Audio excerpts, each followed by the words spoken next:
Good morning everyone, welcome back to my channel. Today we're going to talk about whether or not Amish people get baptized and what it means for Amish people to get baptized. Now the simple answer is yes, Amish people do get baptized. But you know where in some churches people get baptized when they are babies, young adults, or when they are adults whenever they decide to get baptized. Amish people have a time and age frame for when they get baptized. They can get baptized as early as 18 years old, and then usually they are expected to be baptized by the age of 21.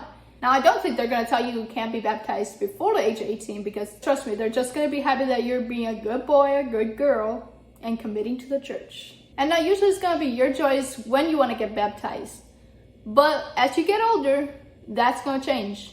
Because once you're around the age of 21, they're going to be like kind of getting uneasy if you don't get baptized because they're like, okay, what's your plan? Are you trying to leave? What are you trying to do here? So they're going to start pressuring you to get baptized and join the church. And when you get baptized, that makes you an official member of the church. And you're now going to be held to a higher standard than you were before you got baptized. Now, basically what that means is before you join the church, if you get into trouble, you're going to be punished by your parents and only your parents. And for your punishment, your parents will usually just ground you for several weekends. They don't punish you during the week because they still need you to go to work, do your chores, but then they ground you on the weekend, which the weekend is the only time that you're able to hang out with your friends or go out and stuff like that. But now after you get baptized, your parents aren't the one punishing you. Your parents don't punish you anymore.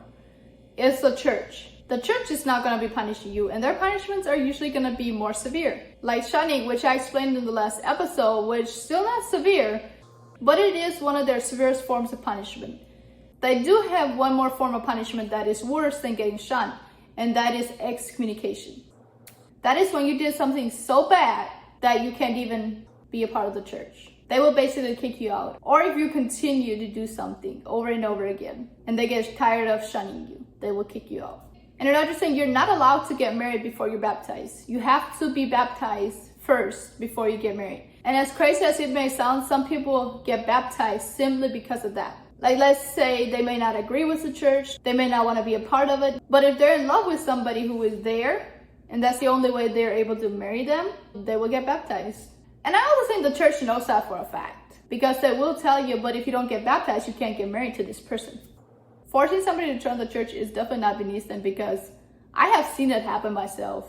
Like, if all else fails, they will force you to join. And usually if the parents can't force you to join the church themselves, they will set up a meeting with the bishops, the ministers, the deacons, and yourself, and they will all come together and force you to join the church by using all these different scenarios of how you're going to go to hell if you don't join the church.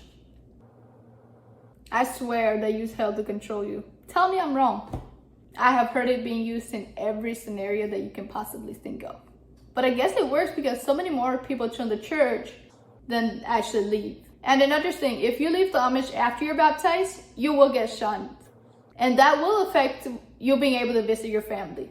Now, I left before I got baptized, so they weren't then and aren't now ever able to shun me. And that is exactly why I left before I got baptized.